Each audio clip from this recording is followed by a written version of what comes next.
xəstəydik, onda biz azadəydik. Qüssədən, qəmdən uzaq nəşəli dünyadaydik.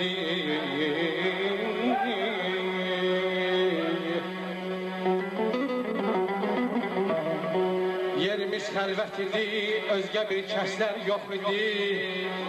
Ağac altında o yar ilə nə sevdadəydi.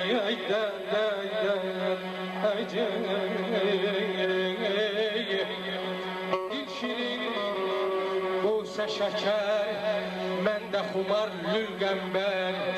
Xoş idi söhbətimiz, özgə təmənnadəydi.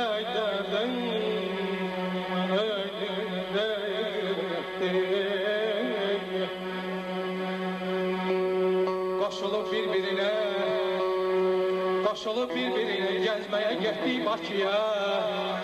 Gün gedib batmış idi, biz hələ dəryada idik. Bir dənə qayıq tapıb Göyxəzəri seyr elədik. Az qalay axşam idi, biz hələ çilməkdəydik. Ay aman, ay aman, aman, ay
Hərclədiyəm gəncliyi qara pul kimi, yerini bilmədən əsirgəmədə. Vardan yoxdan çıxan bir yoxsul kimi,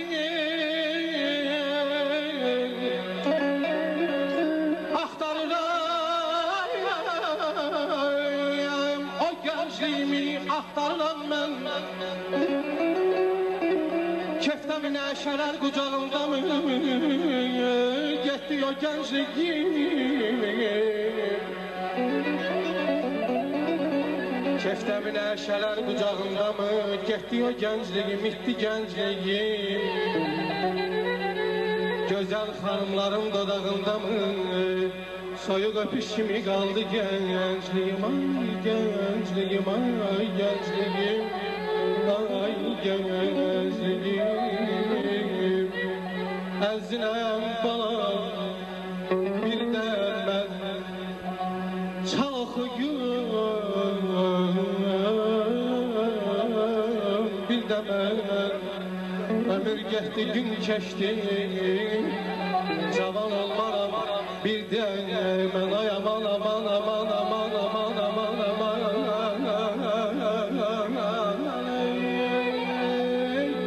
ay aman aman aman ay aman yar aman aman aman